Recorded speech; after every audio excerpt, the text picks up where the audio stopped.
US President Donald Trump is threatening to sue Grammys host Trevor Noah over a joke claiming he visited Jeffrey Epstein's private island. Live to Hannah Sinclair in Washington, D.C. Hannah, President Trump's not happy. No, he certainly isn't, Jane. Good morning. Donald Trump unleashing in a Truth Social post threatening to sue this year's host Trevor Noah. The president posting, Noah said incorrectly about me that Donald Trump and Bill Clinton spent time on Epstein Island. Wrong. I can't speak for Bill.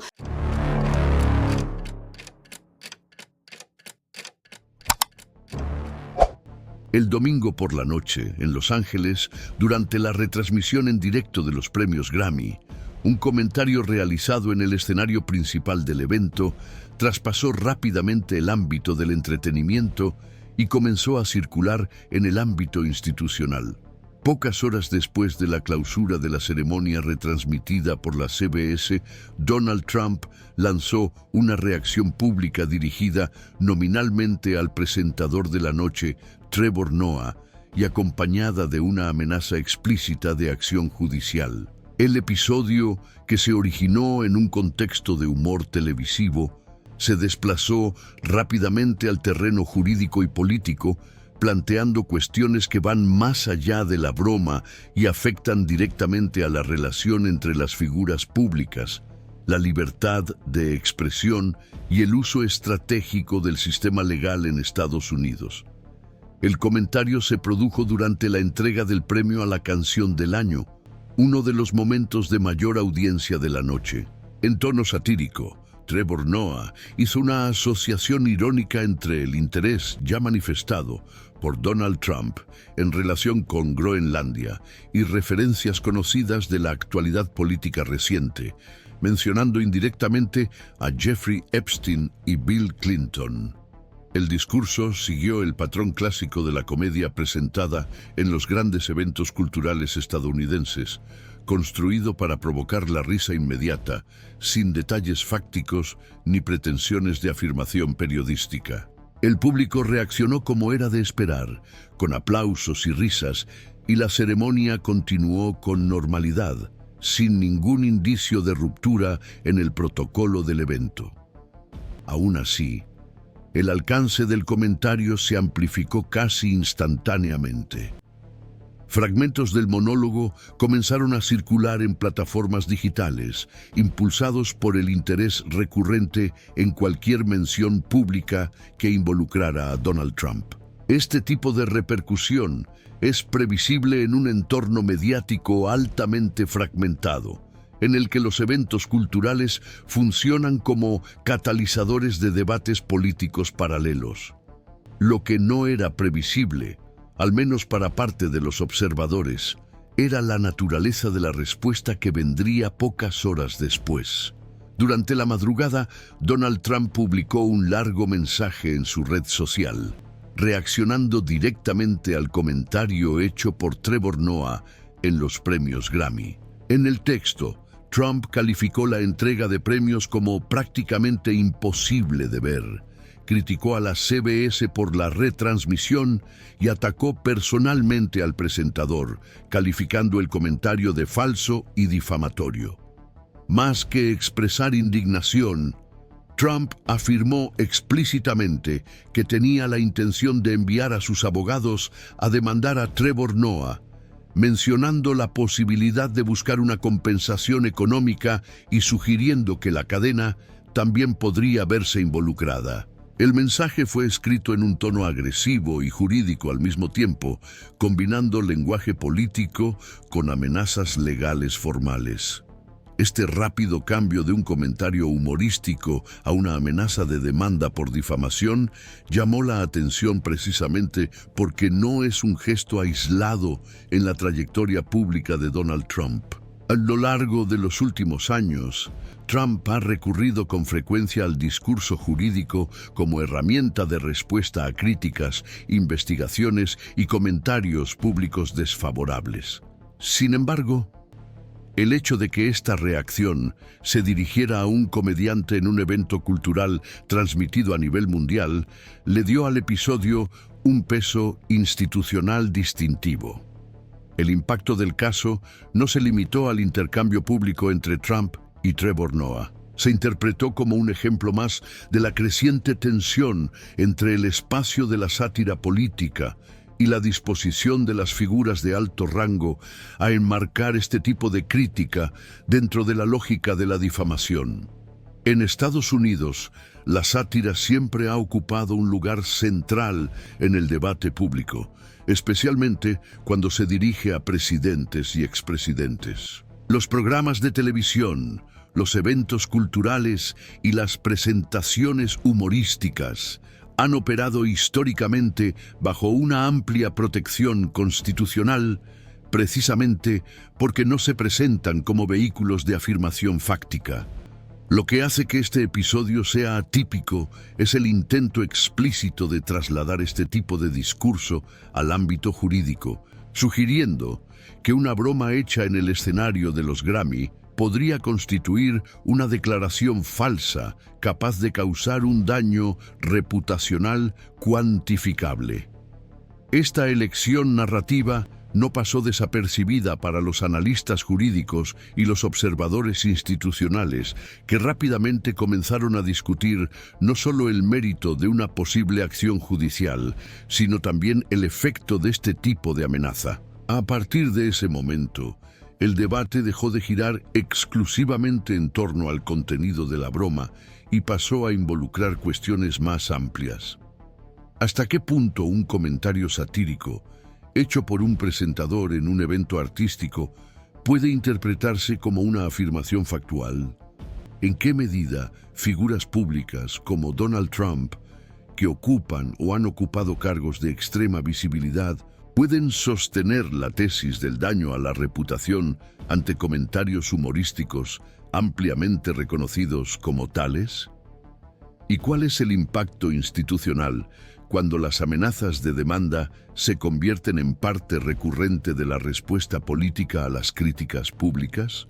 Estas preguntas cobran mayor relevancia cuando se observa que la amenaza no solo se dirigió a Trevor Noah, sino también a la CBS, una de las mayores cadenas de televisión de Estados Unidos. La inclusión implícita de la cadena de televisión amplía el alcance del conflicto e introduce una dimensión corporativa en el episodio. En casos anteriores, las grandes cadenas de televisión ya han demostrado su disposición a evitar confrontaciones legales prolongadas con figuras políticamente influyentes, optando por acuerdos o estrategias de contención de riesgos. Este historial añade un grado de incertidumbre al escenario actual. Por lo tanto, el impacto del episodio no se limita a lo que se dijo en el escenario de los Grammy ni a la reacción inmediata publicada en las redes sociales. Se ha pasado a considerar como parte de un movimiento más amplio, en el que el sistema jurídico se invoca a menudo como instrumento de presión, independientemente de la viabilidad efectiva de una acción en los tribunales. El simple anuncio de un posible proceso ya produce efectos que van desde los costes legales hasta el efecto disuasorio sobre otros comunicadores. El impacto del episodio no se limitó a lo que ocurrió dentro del teatro esa noche.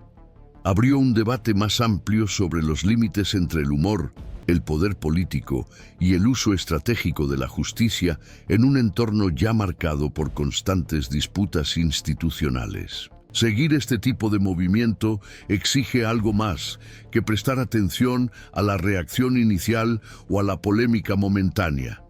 Exige observar cómo evolucionan estos conflictos, qué actores se involucran y cómo las decisiones futuras pueden redefinir, aunque sea de forma indirecta, el equilibrio entre la crítica pública y el poder institucional en Estados Unidos.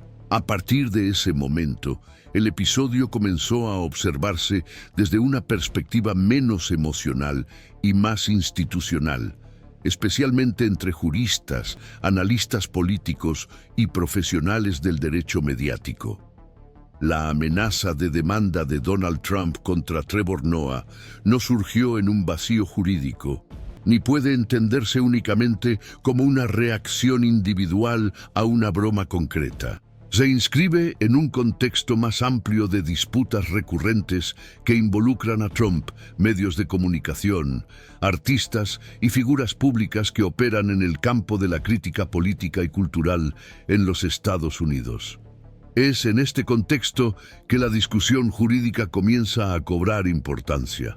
En los Estados Unidos, las demandas por difamación que involucran a figuras públicas siguen un patrón legal mucho más restrictivo que las aplicables a los ciudadanos particulares. Desde las decisiones históricas de la Corte Suprema, especialmente en el caso New York Times contra Sullivan, se ha establecido que las personalidades públicas deben demostrar no solo que una afirmación es falsa, sino que se hizo con lo que el derecho estadounidense denomina malicia real, es decir, con conocimiento de la falsedad o con desprecio deliberado por la verdad. Este elevado estándar se concibió precisamente para proteger la crítica política, el periodismo de investigación y la sátira, pilares fundamentales del debate democrático estadounidense.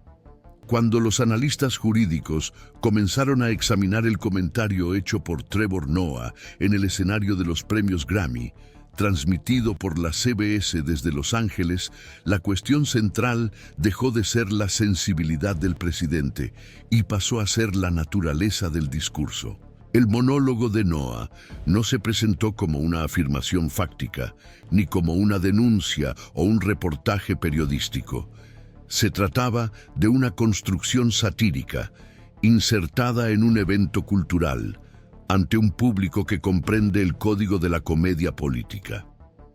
La mención a Jeffrey Epstein y Bill Clinton se produjo de forma indirecta, dentro de una estructura claramente humorística, sin alegación explícita de hechos verificables.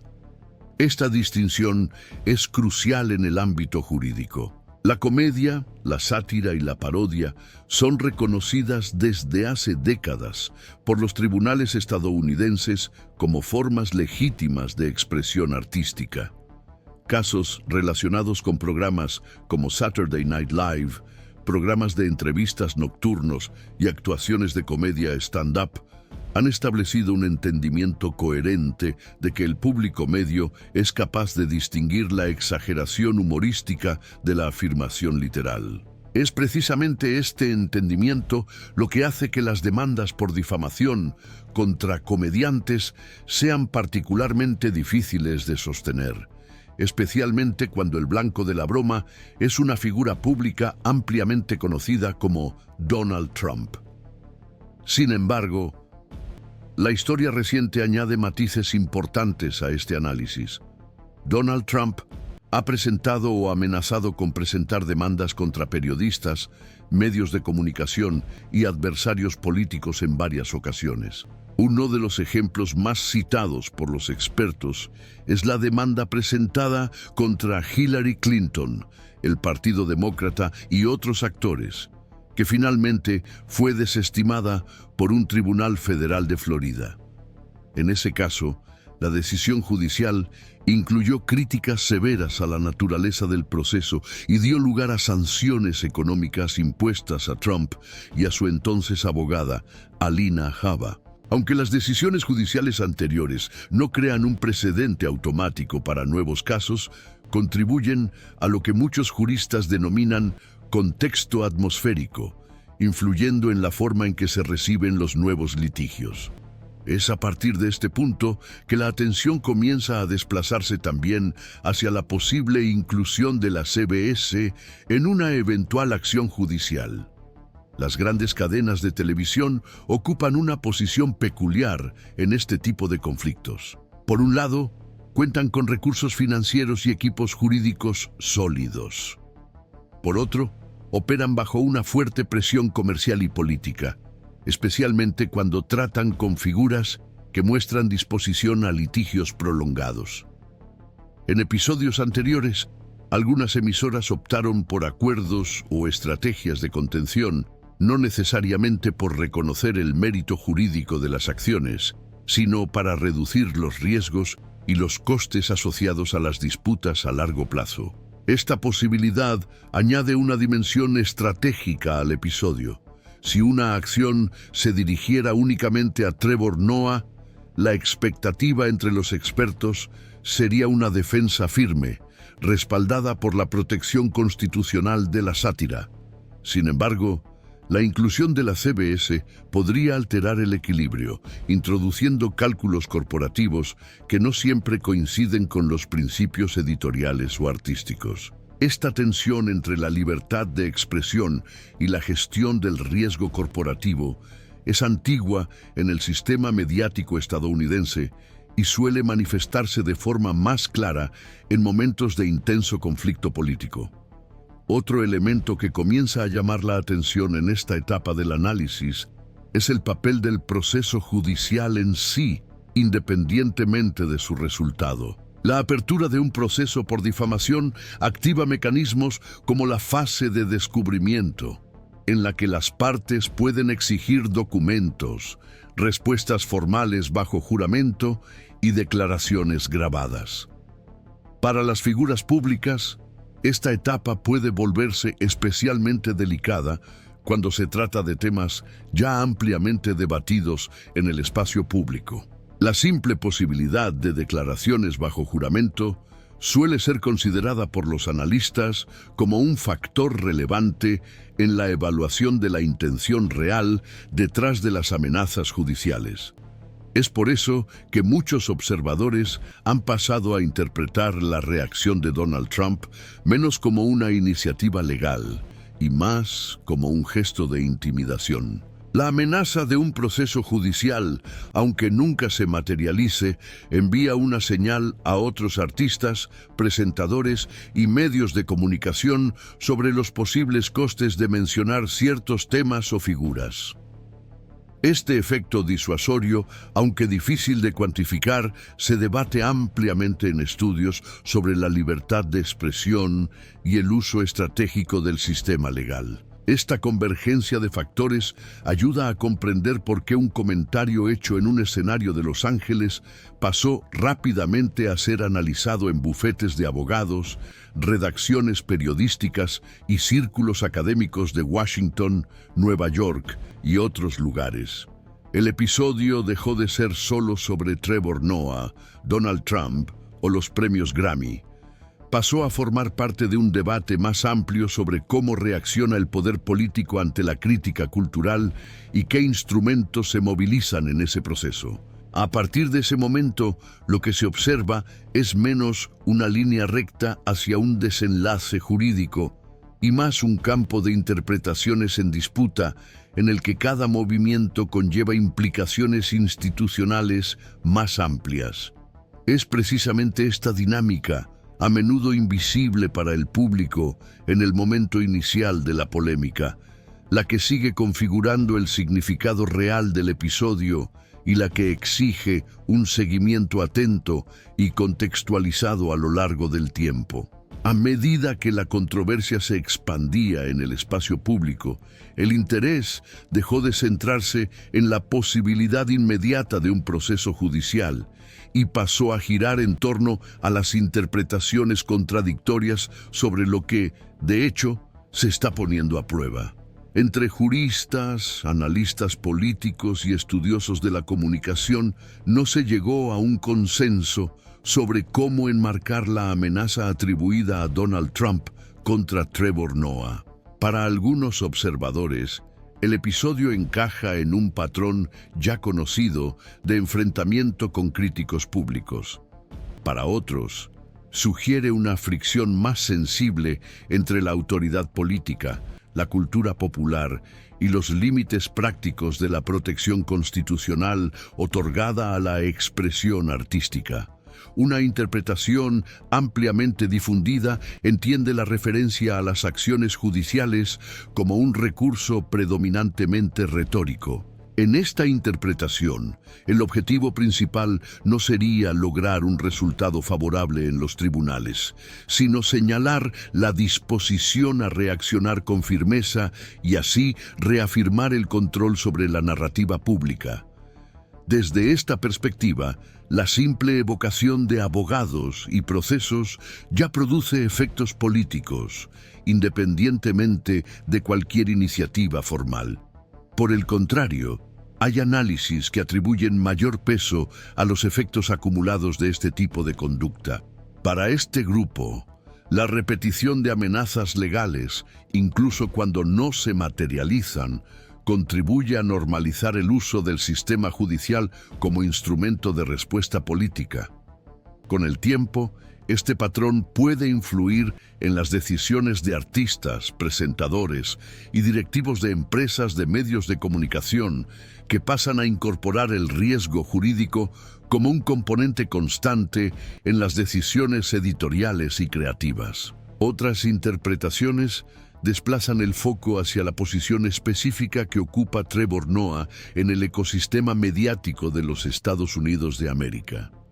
A diferencia de los periodistas de investigación o los comentaristas políticos tradicionales, su actuación se desarrolla explícitamente en el terreno de la comedia. El humor que produce depende de la ironía, la exageración y la expectativa de que el público reconozca estos elementos como parte del código interpretativo. Para muchos expertos, este aspecto debilita los intentos de tratar sus declaraciones como afirmaciones fácticas, sujetas a responsabilidad legal. Aún así, el debate sigue abierto. Algunos juristas señalan que las disputas judiciales no se evalúan solo por criterios técnicos abstractos, sino también a la luz de contextos políticos, presiones externas y estrategias procesales. Aunque el estándar de malicia real, establecido por el Tribunal Supremo, sigue representando una barrera elevada, no hay garantías absolutas sobre cómo podrían interpretar los magistrados circunstancias específicas en un entorno de fuerte polarización e intenso escrutinio público. Otro punto recurrente es la posible inclusión de la CBS en eventuales desarrollos. Como emisora responsable de la retransmisión de los premios Grammy, la empresa ocupa una posición institucional distinta a la de un individuo.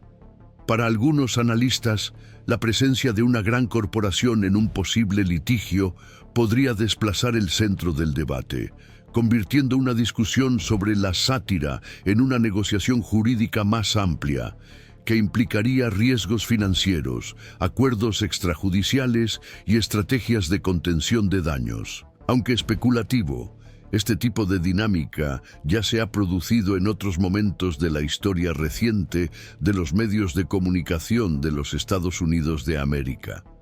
También hay análisis que amplían el horizonte y conectan el episodio con una reflexión estructural sobre el papel del entretenimiento en la democracia contemporánea. Ceremonias como los premios Grammy, celebradas en centros culturales como Los Ángeles y consumidas a escala mundial, han dejado de ser solo celebraciones artísticas. Se han convertido en espacios híbridos, en los que la cultura, la política y la identidad nacional se entrelazan de forma recurrente.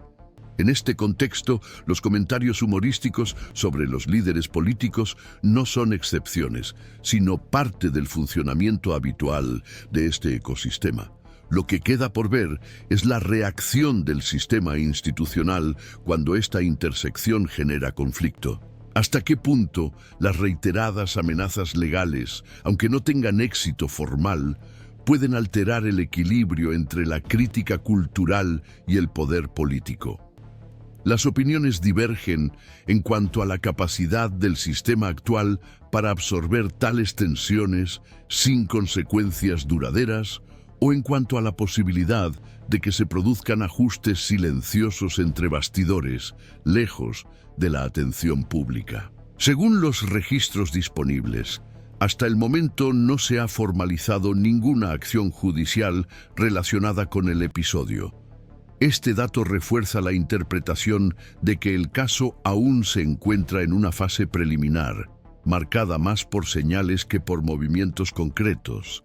Aún así, los analistas observan que la inexistencia de un proceso no implica la ausencia de impacto, El debate generado, las reacciones institucionales y la atención centrada en el tema ya producen efectos propios, difíciles de medir, pero relevantes a largo plazo.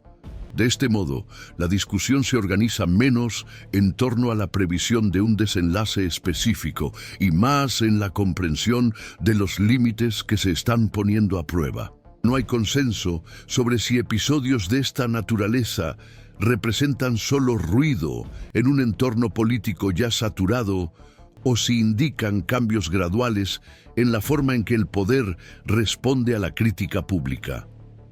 El sistema jurídico, los medios de comunicación y el ámbito cultural siguen en movimiento, reaccionando entre sí de maneras que no siempre son visibles a corto plazo. Por lo tanto, seguir casos como este requiere cautela analítica y atención continua a los procesos en curso, y no solo a los acontecimientos aislados. Si surgen consecuencias institucionales, tienden a manifestarse de forma indirecta a través de decisiones futuras, ajustes de comportamiento y nuevos episodios que dialogan con este. Mantener este seguimiento con contexto y continuidad es fundamental para comprender cómo los acontecimientos aparentemente puntuales se inscriben en dinámicas institucionales más amplias que aún están en construcción.